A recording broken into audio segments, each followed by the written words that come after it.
पार्षद या उनके भक्त। अर्जुन कौन है? उनके पार्षद। पार्षद का मतलब होता है जो हर समय संग रहता हो। जैसे हमारा कोई बहुत घनिष्ठ मित्र हो तो कहीं पे भी हम जाएंगे उसको अवसर मिलेगा, हमारे साथ आना चाहेगा, है ना। तो ऐसे व्यक्ति को पार्षद बोलते हैं। भगवान के बहुत इंटीमेट मित्र होते हैं, मतलब बहुत निकटती संबंध होता है। तो नारायण और नर, यानी कि ये वही नारायण नर है जो आप लोग सुन रहे हैं और जो माइंड में आ रहा है। एक दैत्य हुआ है सहस्त्रबाहु सतयुग में, उसको मारने के लिए भगवान का अवतरण हुआ था।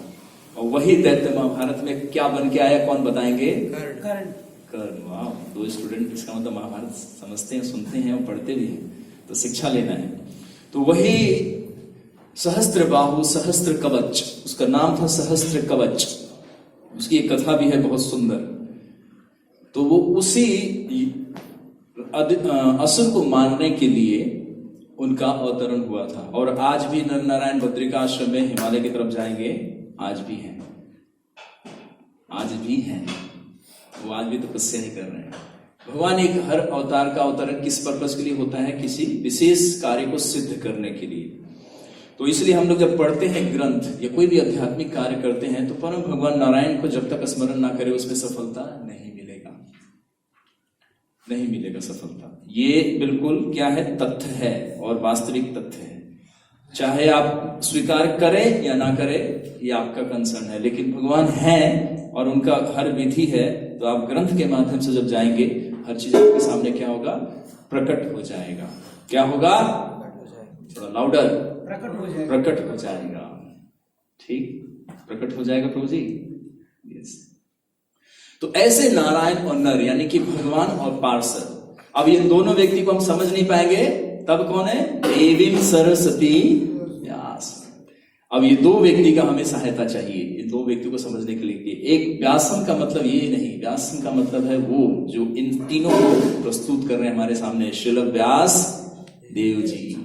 तो इसीलिए इस प्रार्थना में चार व्यक्तियों का उपासना यानी कि प्रार्थना और वंदना किया गया। वंदना का मतलब क्या है?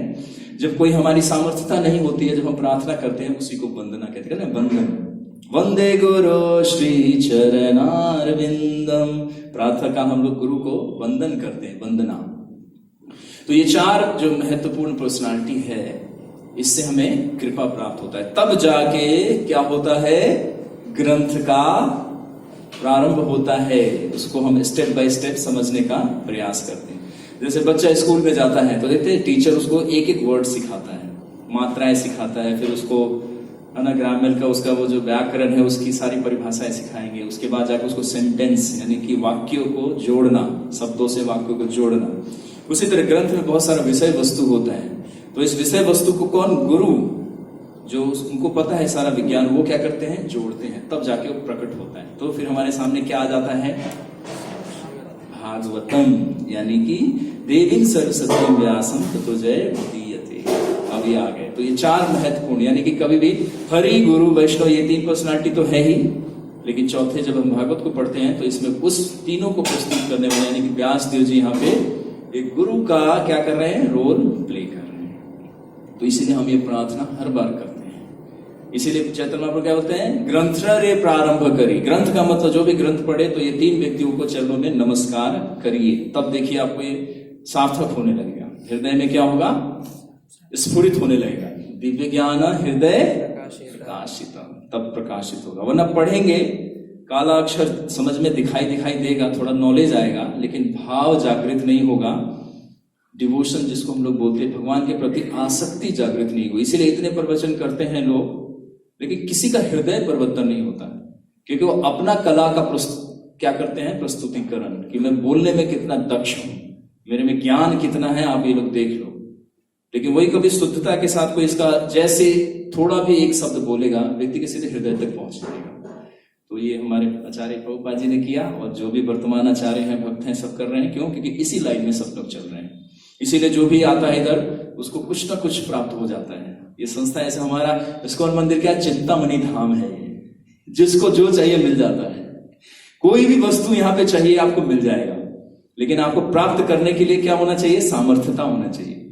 इस्कॉन हमारा इस कलयुग में चिंतामणि धाम है।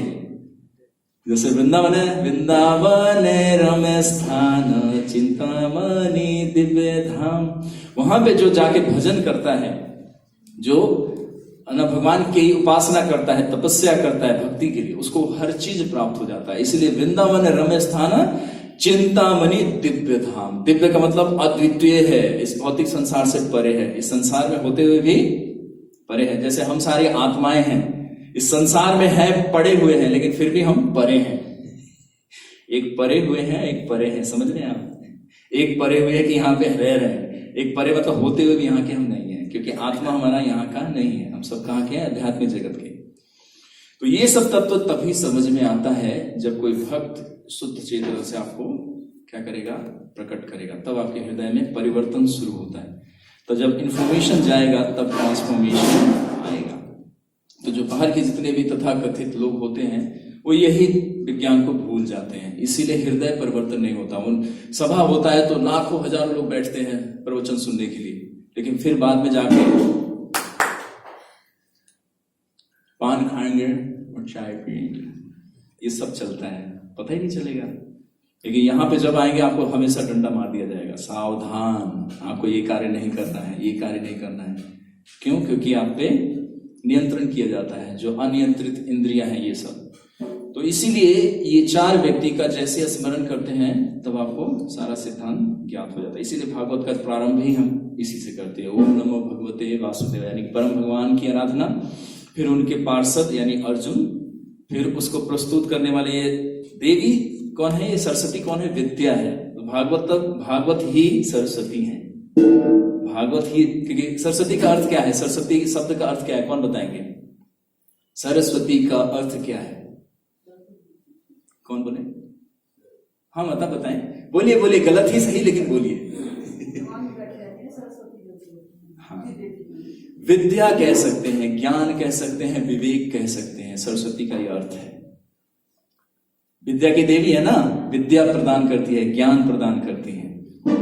बताएं। तो मुझे जो प्रतीत हो रहा है, सरस्वती, स्वर सती मतलब स्वर मतलब कंठ में, आवाज में सती का वास होना, सती में तो हाँ, उसी का अर्थ क्या है? जब और पीछे जाइए थोड़ा और पीछे जो कोई भी अगर स्वर भी है तो स्वर क्या है? वेद ही है। वेद ही। जब आप अर्थवेद पढ़ेंगे, सामवेद पढ़ेंगे, जैसे पिच कैसे रिसेट, तो सब वही है। तो सरस्वती का अर्थ यही है, यही भागवत। अब इससे आपको दोनों तरह का ज्ञान प्राप्त होता है, भौतिक भी और आध्यात्मिक भी। तो ये कंप्लीट नॉलेज है, तो इसीलिए सरस्वती है, दोनों ही नॉलेज वो देती हैं। आपको क्या चाहिए?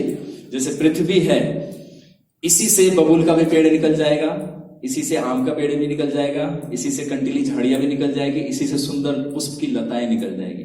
पृथ्वी तो एक ही है, समझ में आ रहा है? तो हमारे अंदर जितनी पात्रता होगी वो हम प्राप्त कर लेंगे भागवत से, समझ रहे हैं? तो इसीलिए इसका भाव और अर्थ ऐसे समझ सकते हैं। ठीक, तो 9वां श्लोक है आज का, और जो अन्य भक्त बाद में है उनको बता देंगे। गौरांग प्रभु किसी रीजन की वजह से नहीं आ पाए, तो ये सेवा हमें करने का अवसर मिला। तो आप लोग एक एक शब्दों को दोहराइएगा। हम इसको पढ़ रहे हैं स्कंद 1 अध्याय 1 और श्लोक संख्या 9। अगर आपके पास एंड्रॉइड है तो यूज कर सकते हैं आप लोग। बोलिएगा पीछे पीछे। तत्र तत्र अजंसा आयुष्मना भवता यत् विनिश्चितं पुंसाम् एकांततः श्रेयः तत् नः संसितुम् अहर्षि तत्र तंजा आयुष्मनं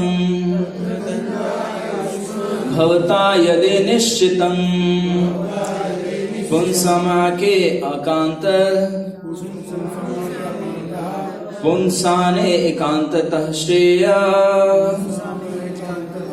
तत्र न संतितम अहर्षि। तो क्योंकि हमने इसकी व्याख्या में ज्यादा समय लिया, इसीलिए आप सबसे भी एक एक बार डिसाइड करवाएंगे, तो कोई भी करते जाइए। भरत प्रभु बुक अगर है तो पीछे दे दीजिए। आप में से कोई भी डिसाइड करना चाहे करिए। दो तीन प्रभु जी लोग बोलेंगे, माता जी बोलेंगे। तत्र तत्रायुष्मानं भवता यद निश्चितं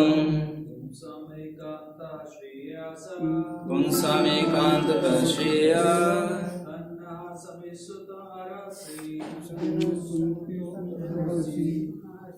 यस, इट्स तन्ना और तत्रा।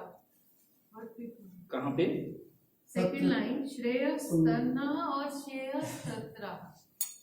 श्रेय तत् न, श्रेय तत् न ससिंतुम संसितुम। श्रेयस तन्ना श्रेय श्रेय श्रेय श्रेय त्र और न, त्र है या न है? श्रेय है, न न है ना? देखिए, विनिश्चितम पुंसाम एकांत श्रेय तत् न संसितुम। चलिए आशीष प्रभु जी। तत्र आयुष्मान, तत्र तत्र जनसायुष्मान भवता यद् विनिश्चितं पुंसा एकांततः श्रेय तत् न संसितुम् अर्हसि। तत्र तत्र जनसायुष्मान भवता यद् विनिश्चितं पुंसामेकान्ततः तत् न संसितुम् अर्हसि। तत्र तत्र जनसायुष्मान भवता यद् विनिश्चितं पुंसा एकांततः श्रेय तत् न संसितुम् अर्हसि। तत्र तन्त्रांजसायुष्मान तत्र तत्र जनसायुष्मान भवता यद् विनिश्चितं भवता यद् विनिश्चितं पुंसामेकान्ततः श्रेयस् पुंसा एकांततः श्रेय तन्ना संसितुमर्हसि। तत् न संसितुम् अर्हसि। अन्य कोई और बुझाएंगे? Anybody else? नो? ठीक है, तो शब्दार्थ ठीक है। वैसे हम लोग पता है, हम लोग यहाँ पे कोई स्कॉलर और बहुत बड़े ज्ञानी नहीं बैठे हैं। एक छोटे से बच्चे हैं जो भगवान के सामने बोलने का प्रयास कर रहे हैं। जैसे बच्चा कहना मामा पापा, तो वही, क्योंकि हमने जो बोला वो हमारी पात्रता नहीं है, लेकिन भगवान देख रहे हैं कि प्रयास, भक्ति क्या है और सेवा क्या है, आध्यात्मिक जीवन का प्रयास और कुछ नहीं है। क्योंकि परफेक्शन तो हो ही नहीं सकता इस भौतिक संसार में, लेकिन इस प्रयास को अहित की कृपा के बस भगवान स्वीकार करते हैं, क्योंकि भाव है। बताया था ना, भाव से कैसे प्रणाम करना है, विनम्र होके और सम्मान के साथ, पूर्ण सम्मान के साथ और भाव से। तो वही ये भाव है, सेवा का भाव, भगवान का गुणगान करने का भाव। तो ये जिस दिन ये भाव आएगा ना, उसी दिन भगवान हृदय में प्रकट हो जाएंगे। अभी अभाव है, क्या है? भाव नहीं है, क्या है? थोड़ा लाउडर बोलिए। अभाव है, तब उनको सुनाई देगा ना, अरे क्या कमी है आप में, अभाव है तब वो आपको भाव देंगे भगवान, तब आपको भाव देंगे। क्या देंगे? भाव। कहते हैं ना, भाव दे रहा मुझे तो भाव मतलब किसी से कोई कार्य करना होता है तो हम कहते हैं ना, भाव दे रहे हैं इसको, भाव यानी कि थोड़ा रिकॉग्नाइज कर रहे हैं आपको थोड़ा एनकरेज कर रहे हैं। तो भगवान को जब बोलेंगे ना हम अभाव में हैं भगवान, तो कहेंगे अच्छा अब आपको भाव देते हैं, तब भगवान आपको भाव देंगे।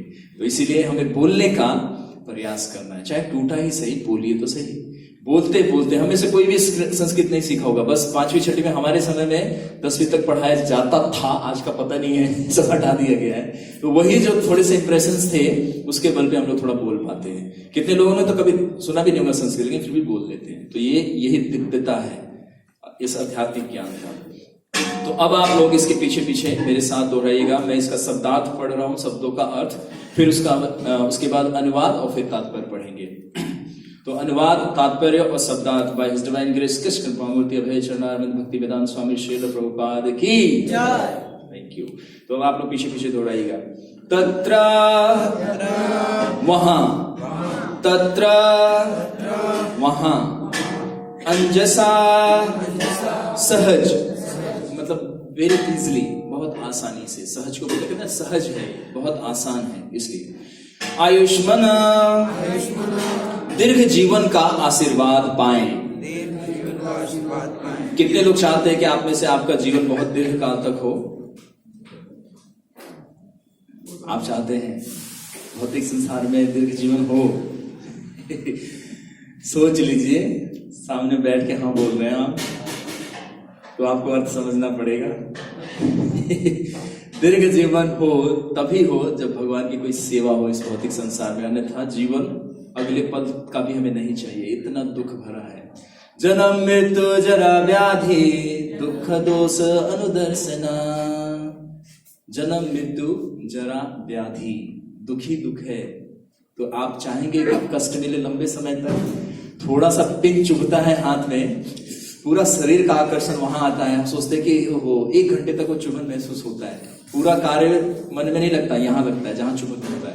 और आपको जन्म मृत्यु जरा व्याधि, कोरोना आपको 2 साल रुला दिया, तो दीर्घ आयु नहीं चाहिए। भगवान से कभी कहना चाहिए नहीं। भगवान आप एक पल के लिए, खटवांग ने क्या, एक राजा हुए हैं सतयुग में, उन्होंने देवताओं से एक ही प्रार्थना की, उनकी मृत्यु आने वाली थी। उन्होंने बोला कि बस मुझे इतनी व्यवस्था कर दो कि मेरे महल में जो प्रांगण है, वहां जहां भगवान की मैंने वो स्थापना की है, वहां पहुंच के कुछ पल उनको स्मरण कर लो, इतनी व्यवस्था कर दो आप लोग। उन्होंने अपना जो जीवन बोला, ये नहीं बोला कि मैंने आप लोगों की सहायता की है तो मुझे अब आयु लंबी कर दो। उन्होंने बोला कि ठीक है, मेरी आयु समाप्त है, मुझे इतना पल दे दो आप लोग, क्योंकि देवी देवताओं में इतना है कि वो थोड़ा पल को बढ़ा सकते हैं। यमराज आपके मृत्यु को थोड़ा टाल सकते हैं, है ना, लेकिन रोक नहीं सकते, लेकिन थोड़ा बढ़ा सकते हैं, ग्रेस दे सकते हैं।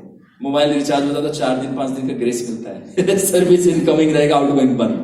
उसी तरह से तो खटवांग जी ने क्या कहा कि ये जो पल है मैं नारायण के स्मरण में बिताऊं, ताकि मेरा शरीर जब छूटे तो मैं धाम को प्राप्त करूं।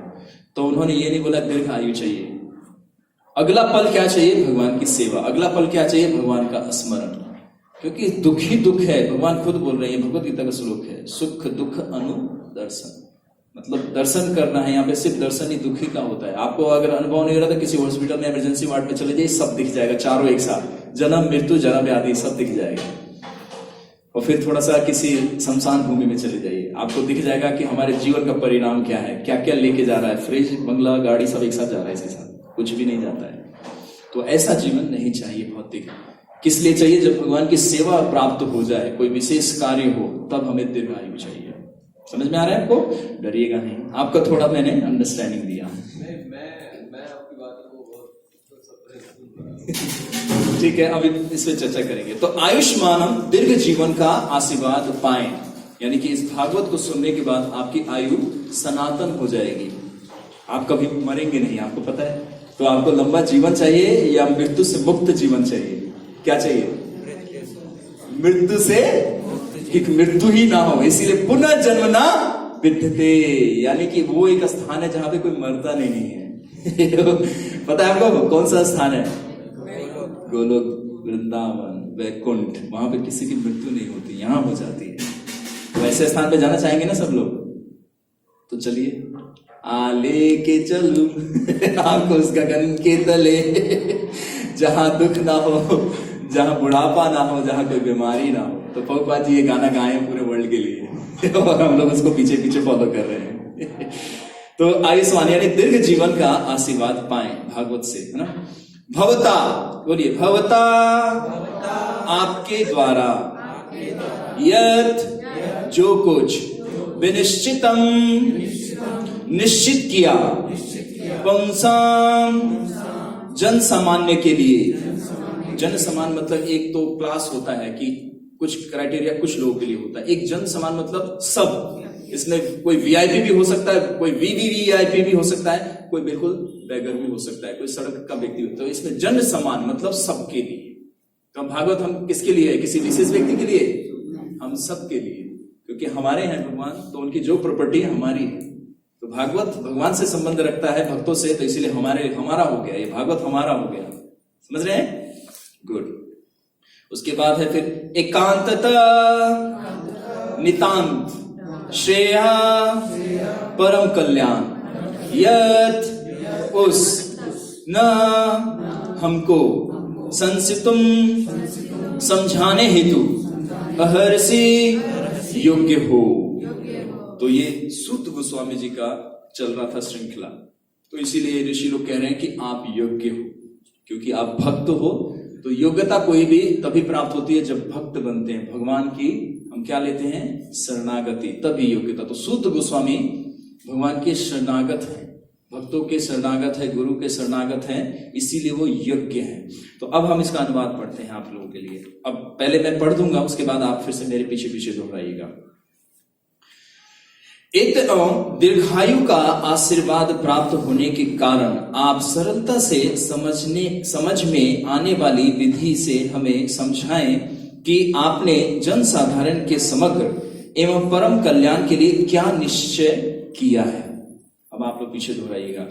इत एवं दीर्घायु का आशीर्वाद प्राप्त होने के कारण आप सरलता से समझ में आने वाली विधि से हमें समझाइए कि आपने जन साधारण के समग्र एवं परम कल्याण के लिए क्या निश्चय किया है।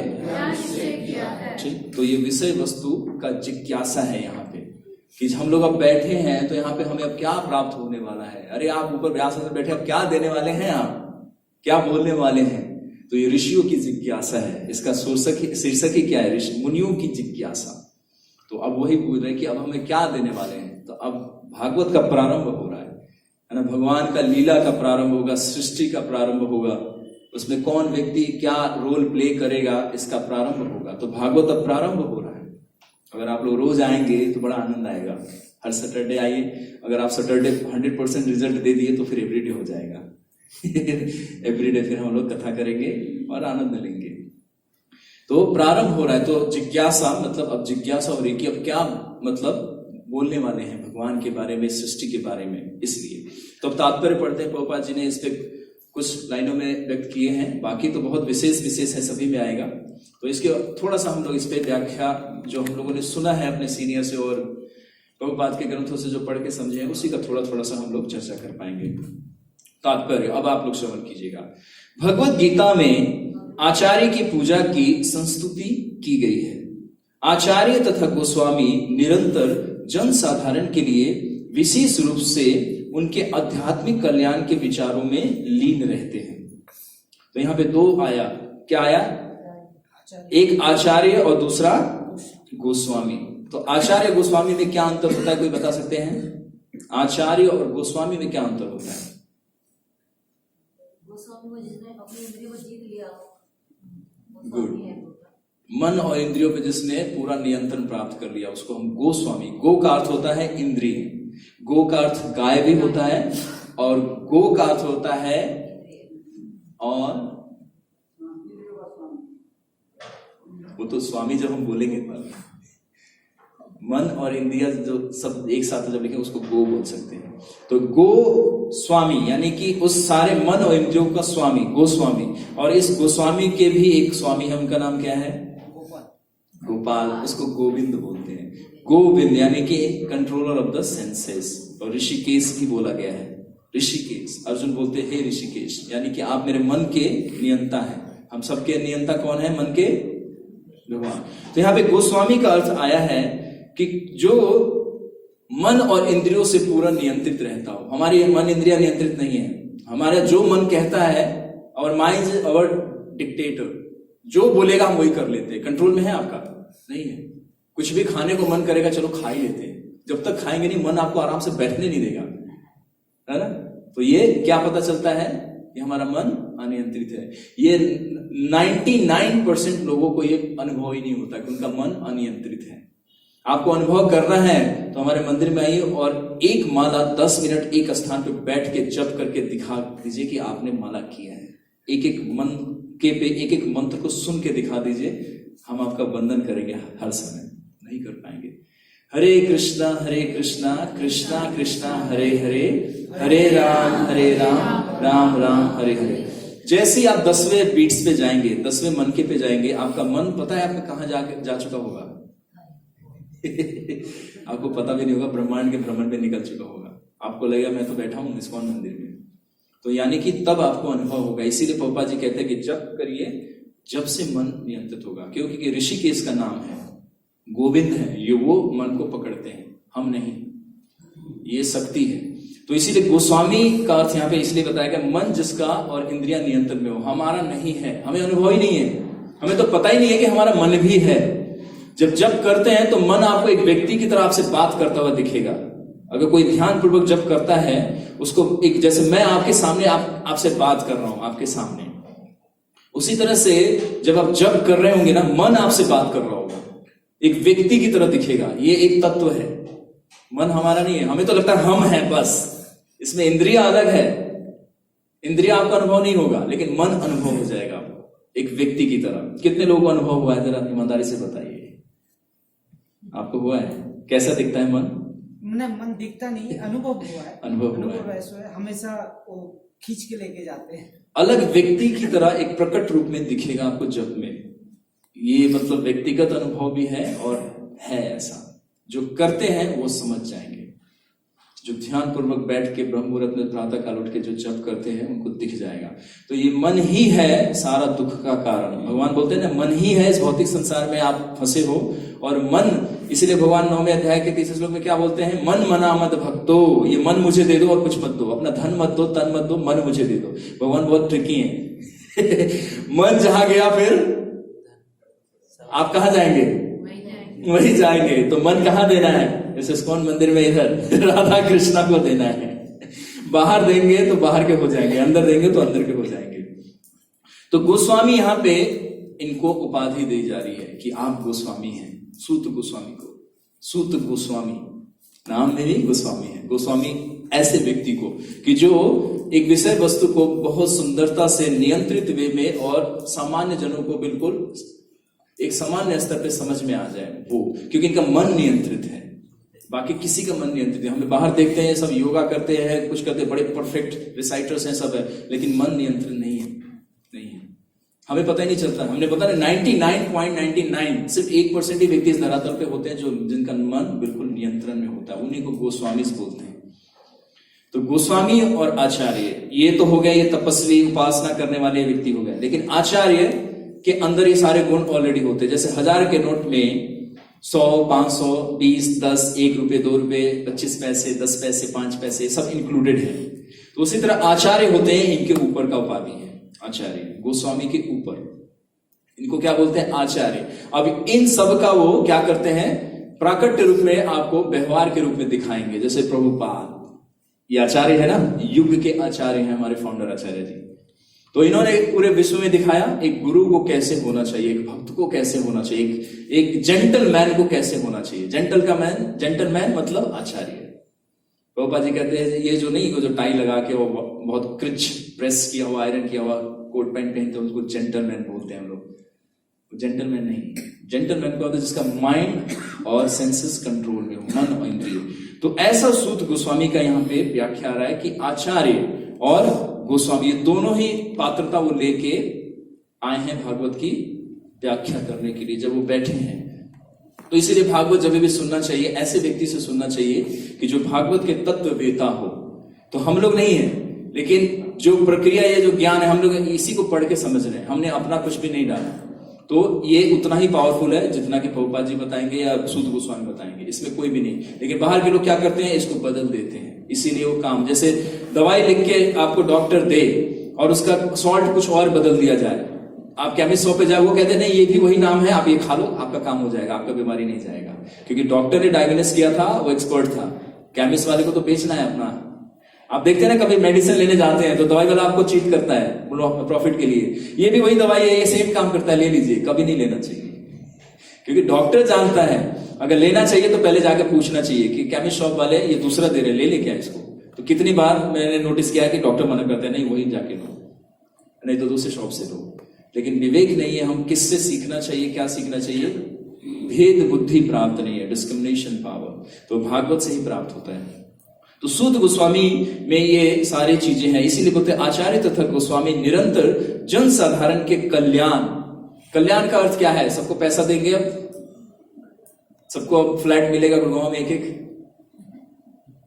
कल्याण तभी तो है कल्याण नहीं, जीवन में शांति होना चाहिए, खुशियां होनी चाहिए और लक्ष्य निर्धारण होना चाहिए कि जीवन का अंत क्या है। आपने बताया दीर्घ आयु, तो किस पर्पज के लिए दीर्घ आयु होना चाहिए? अगर उद्देश्य बिल्कुल स्पष्ट है तब दीर्घ आयु के लिए कामना कीजिए। जैसे यहाँ पे इनको दीर्घ आयु के लिए बोला जा रहा है, इसलिए बोला जा रहा है क्योंकि विशेष तत्वों का क्या कर रहे हैं? उद्दीपन करने वाले हैं।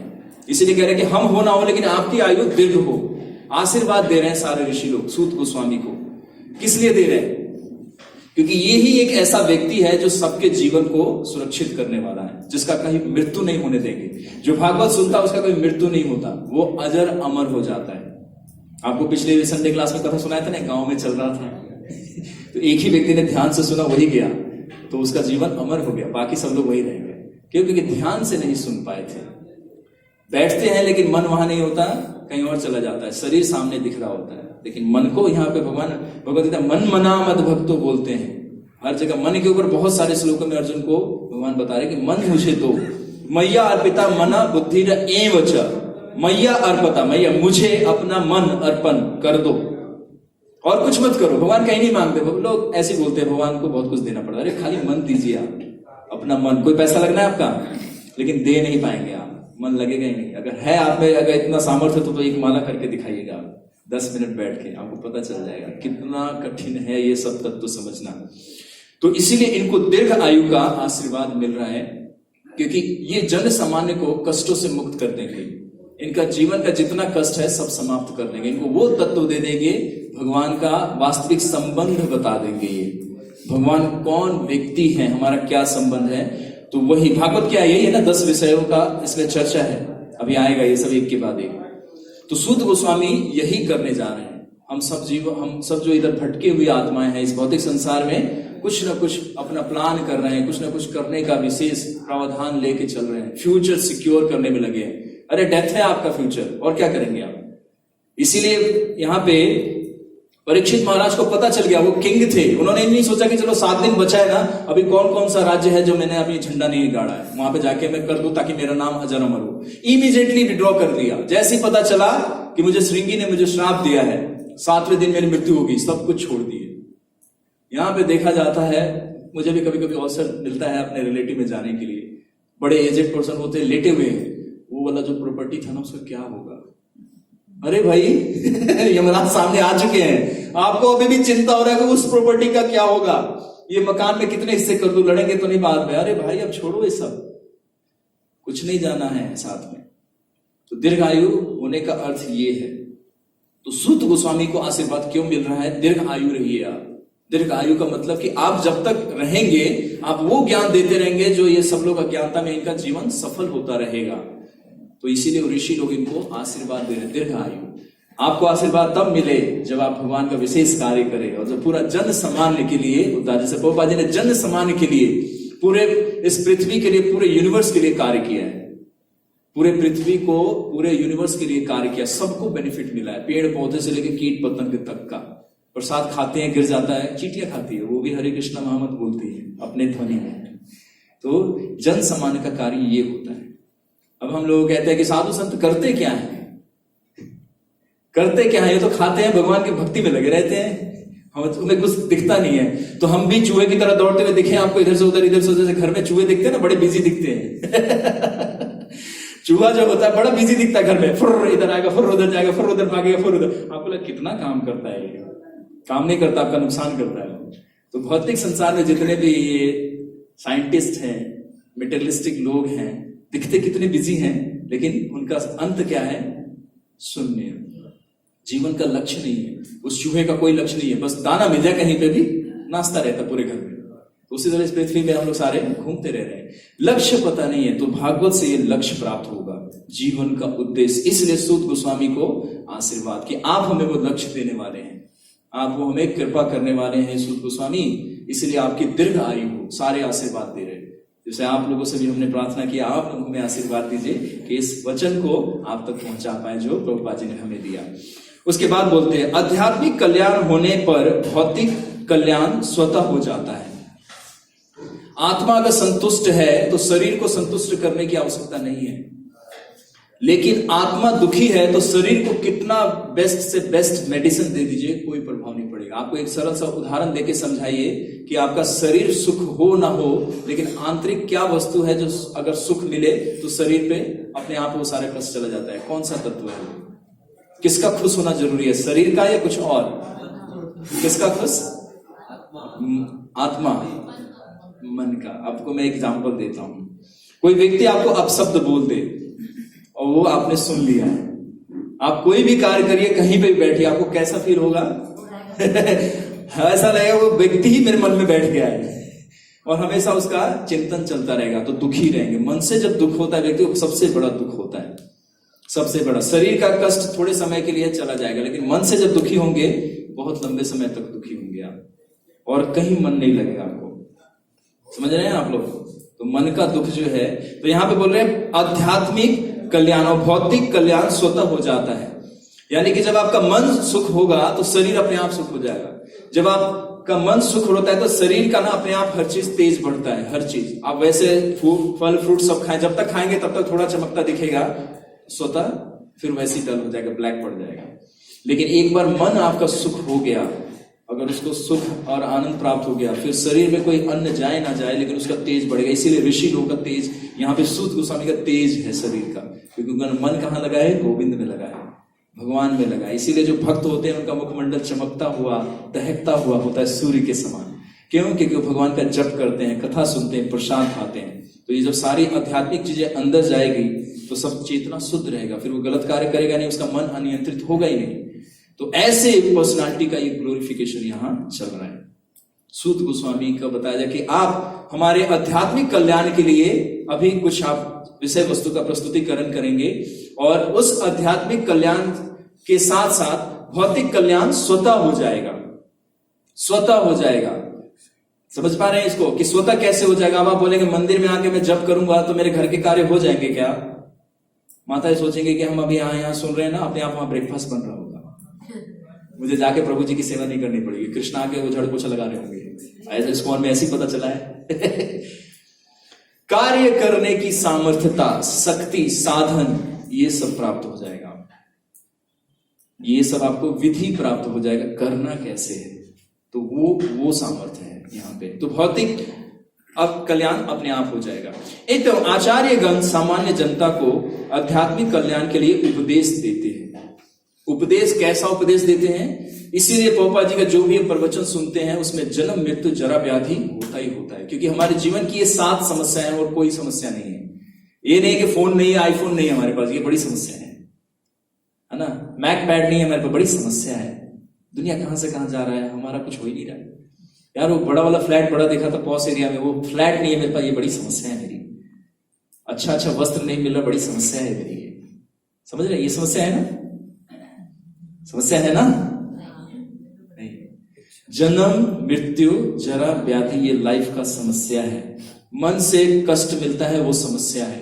शरीर से कष्ट मिलता है कोरोना के रूप में, ये समस्या है। 2 साल से पहले किसी को कुछ नहीं मिलना था, ना ही मिलेगा। अगर मिलना ही था तो पहले दिन ही क्यों नहीं साइंटिस्ट को अपना पूरा टैलेंट दिखा के क्यों नहीं ले लिया? भगवान ने सैंक्शन ही नहीं किया। मन वहां है, आपका अपना नहीं है, आप एक रोबोट की तरह। भगवान ने अब जाके सैंक्शन किया, तो आपको बुद्धि मिल गई कि अब ये फार्मूला से इस बीमारी का इलाज हो जाएगा। समझ रहे हैं? तो ये समस्या है, शरीर की कष्ट, शरीर को कष्ट मिल रहा है, ये समस्या है। तो टोटल कितना हो गया? 7। इसीलिए 7 fear of this material world. इसके अलावा कोई भी भय नहीं है, मृत्यु का तो भय नहीं है। इसीलिए भक्त जो होते हैं भक्ति करने पे अभय हो जाते हैं, मतलब फियरलेस हो जाते हैं, क्योंकि उनको पता है मृत्यु है नहीं मेरी। सबसे बड़ा भय क्या है जीवन में? मृत्यु ना। सब उसी से बचने के लिए सारा कार्य कर रहे हैं। तो इसीलिए ये जो कह रहे हैं यहां पे कि आचार्यगण सामान्य जनता को आध्यात्मिक कल्याण के लिए उपदेश देते हैं। इस कलयुग का कलह प्रिय लौह युग की अक्षमताओं को देखते हुए मुनियों ने श्रील सूत गोस्वामी से प्रार्थना की कि वे संपूर्ण शास्त्रों का निचोड़ प्रस्तुत करे। भगवत गीता का निचोड़ क्या है? कौन बताएंगे? कौन से श्लोक में निचोड़ बताया गया? 18.66 क्या है श्लोक, बताइए।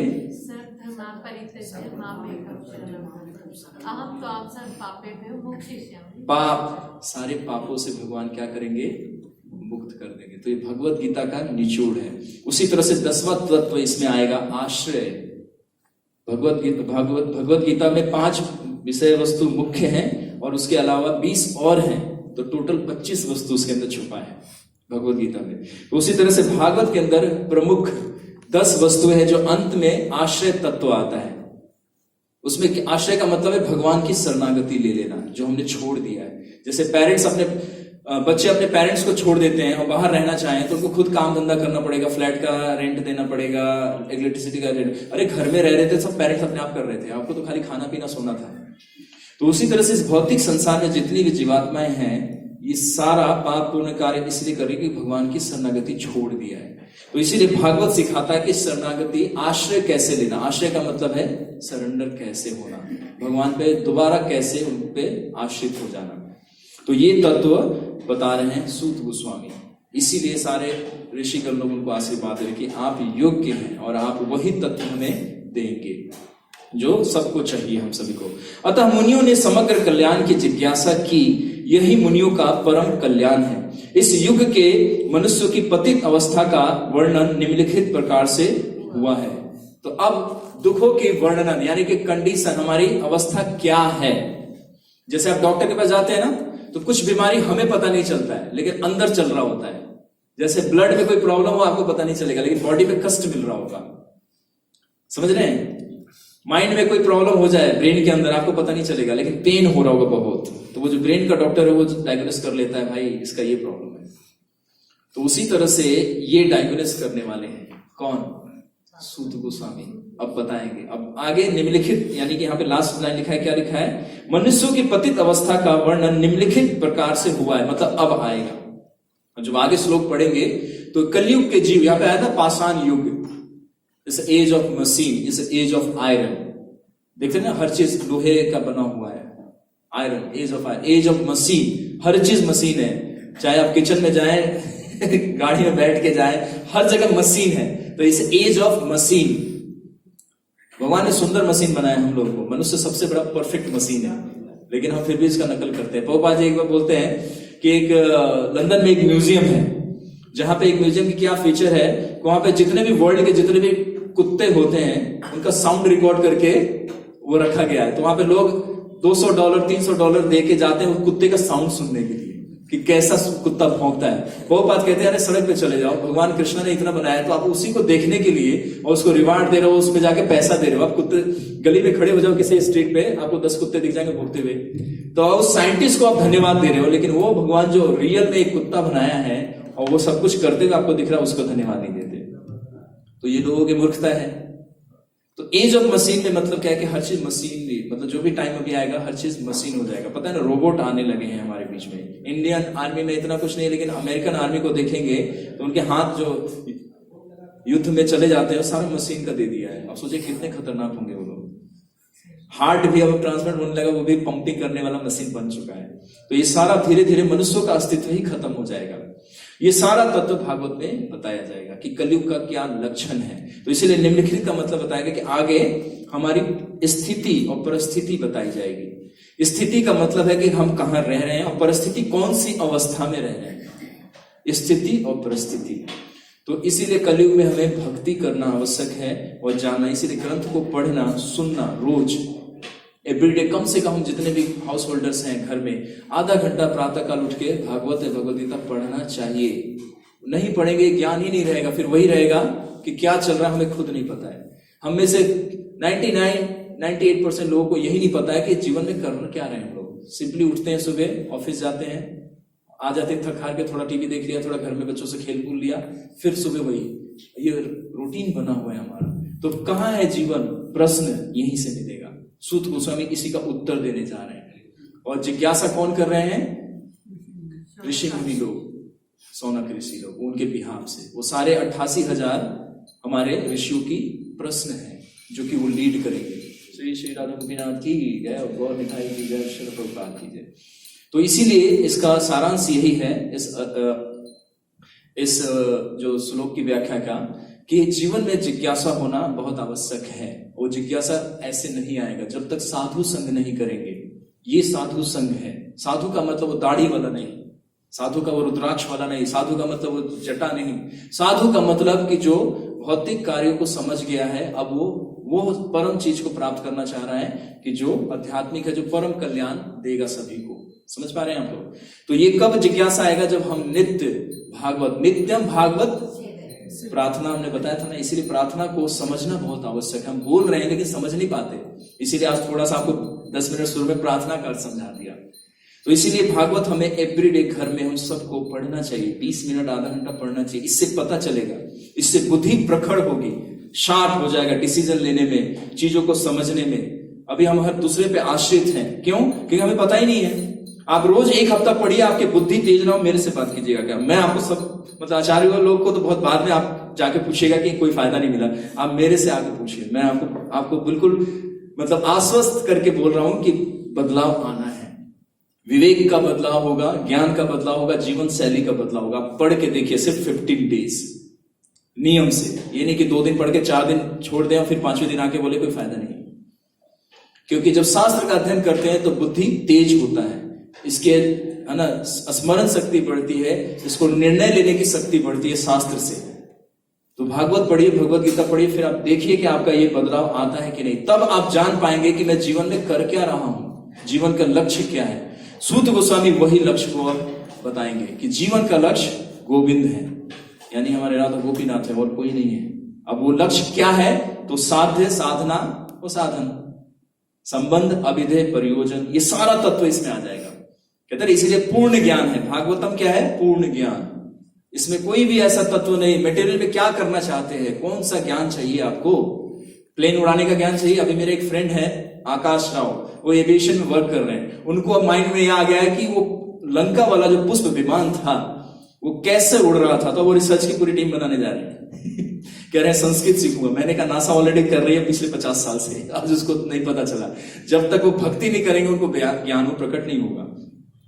तो वो भी ज्ञान इसके अंदर है। मैंने बोला भागवत पढ़ो पहले, इसी बहाने वो भागवत पढ़ेगा। अभी पढ़ रहे हो, 3rd कैंटो तक पहुंच गए, गुड़गांव में ही रहते हैं, ठीक है। तो मैंने क्या किया, ट्रिक किया। मैंने कहा वो ज्ञान है, भागवत आपको पढ़ना पड़ेगा। अब वो सिर्फ 3rd कैंटो में ही आता है थोड़ा सा, जब कंदम मुनि दिखाते हैं उड़ते हुए अपने प्लेनेट को। तो सारा ज्ञान है। बिजनेस का चाहिए, इसमें है। कृषि पालन चाहिए, गौ पालन चाहिए, आइए इधर है। घर बनाने का, आइए इधर है। सब है इसमें। कौन सा ज्ञान चाहिए आपको? कौन सा ज्ञान चाहिए? प्रेम कैसे करना, वो भी है, भगवान दिखाएंगे प्रेम कैसे करते हैं। गुस्सा कैसे करना, वो भी ज्ञान इसमें है। सारा तत्व जो आप सोच नहीं सकते वो भी यहां है। आध्यात्मिक जगत सोच नहीं सकते ना, वो भी यही है। तो ये ज्ञान कब आएगा? जब नित्य पढ़ेंगे। रोज आधा घंटा कम से कम शास्त्र को पढ़ना चाहिए। सारा काम धंधा हटा दीजिए। प्रभु जी लोग हैं, मॉर्निंग में उठिए, बच्चे सो रहे, सोने दो, कोई दिक्कत नहीं। 5 बजे उठिए, पढ़िए, आधा घंटा जप कीजिए थोड़ा सा, फिर उसके बाद घर का कार्य कीजिए। 24 घंटा है ना, 2 घंटा सीख दीजिए हमारे भगवान को। 2 घंटा हमारे जीवन में, वो 2 घंटा हमारे पूरे 2 करोड़ जन्मों को भी सफल बना देगा। तो इसलिए सूत गोस्वामी यही उद्दीपन करने जा रहे हैं, लक्ष्य देंगे अभी। तो ये जन समान 88,000 जो ऋषि बैठे हैं, ये नहीं, हम सब हैं। इस भौतिक संसार में जितने भी भागवत के शरण में आते हैं, सुनते हैं, उनका ये लक्ष्य हो जाएगा भागवत। और यही हमारे जीवन का अर्थ है ना। कोई गर्भवती स्त्री है, उसको भी भागवत पढ़ना चाहिए। तो इसको आप 3रा स्कंद देखिए, जब धारण गर्भ करते हैं तो क्या क्या कार्य करते हैं। कहते हैं कोई भी ऐसा कार्य, कोई भी ज्ञान चाहिए आपको, सब भागवत है। सिर्फ ये पढ़ने से सर्व सिद्धि हो जाएगा आपको, सारा सिद्धि। प्रहलाद महाराज की कथा पढ़िए, है ना, भगवान कपिल जब आ रहे होते हैं उसकी कथा पढ़िए, सब जगह भागवत है। स्त्रियां सुन रही हैं और ऋषि लोग सुना रहे हैं उनको, उसका फल भी दिखा रहे हैं कि आपका ये उद्देश्य सार्थक हो जाएगा। मन का शांति नहीं है तो कहीं मेडिटेशन करने से थोड़ी ना मन मिलेगा, पहले तो मन ही नहीं पता है हमें। तो ये सारे उत्तर जो हैं वो सूत गोस्वामी अब प्रस्तुत करेंगे। इसीलिए देखिए, अब इसको हमने बहुत सिंप्लीफाई करके आपको बताया। यहाँ पे सब एक लाइन में ये सब तत्व छुपा रहता है। हमने तो 4-5 लाइन पढ़ा, लेकिन हमने 10 मिनट से आपको समझाने का प्रयास कर रहे हैं। तो वास्तव में यही है कि भागवत को हमें जीवन में स्थान देना है। और बिना नित्यम भागवत सेवया, नित्यम रोज भागवत की सेवा, मतलब सेवा करनी चाहिए। अध्ययन करना भागवत की सेवा है, ग्रंथ को पढ़ना ये भगवान की सेवा है, भगवान के बारे में सुनना ये भगवान की सेवा है। और आप सेवा करते हुए आपको कृपा मिलेगा। भगवान को कुछ नहीं मिलता है। देखिए आध्यात्मिक क्या, भगवान को कुछ प्राप्त नहीं होता। आप भोग लगाते हैं ना, थाली किसके पास आता है बाद में? जैसे थाली ले जाते वैसी थाली हमारा वापस आता है। भगवान कहते हैं अजीब धंधा है लोगों का। नाम लेते हैं कीर्तन में, भगवान एक जगह खड़े रहते हैं, हम कूद रहे होते हैं, हरि बोल हरि बोल हरि बोल। आनंद तो हमें मिल रहा होता है, तो बिजनेस अच्छा है ना, पूरा का पूरा प्रॉफिट हमें मिलता है, हर चीज हमें मिलता है। हम कथा सुन रहे हैं, भगवान को उतना आनंद नहीं मिलता है, लेकिन हमें बड़ा आनंद मिलता है। इसीलिए भगवान चैतन्य महाप्रभु बन के आए थे कि मेरा भक्त क्या आनंद लेते रहते हैं, मैं भोगता हूं, मैं ईश्वर हूं, सबसे ज्यादा मैं हर चीज भोगता हूं। भक्तों में ऐसा क्या है कि वो मेरे बारे में सुन के लेते रहते हैं। इसलिए चैतन्य महाप्रभु भक्त अवतार आए। भक्त अवतार भक्ताख्यम नमामि भक्त शक्तिकम, अपने शक्ति के साथ आनंद लेने के लिए आए। तो आप लोगों को भी चाहिए आनंद, तो पढ़िए भागवत, एवरीडे पढ़िए। मेरा यही प्रार्थना है, जीवन का हर समस्या चला जाएगा, हर समस्या। घर में कलह मरता है, बच्चे हमारी बात नहीं सुनते, हमारे आपस में संबंध अच्छे नहीं है, प्रभु माता के साथ अच्छा संबंध नहीं है, माता का प्रभु के साथ अच्छा संबंध नहीं है, भाई भाई लड़, सबका उत्तर यही है, सबका उत्तर। इसीलिए सूत गोस्वामी उद्दीपन करेंगे। तो ये सारे जिज्ञासा जो हमारी है जीवन की, भागवत गीता एंड भागवत में मिल जाएगा। Hare Krishna Hare Krishna Krishna Krishna Hare Hare, Hare Ram Ram Ram Hare Hare. Thank you very much. तो अब आपका कोई जिज्ञासा है तो बताएं। इसका निचोड़ हमने बता दिया कि सूत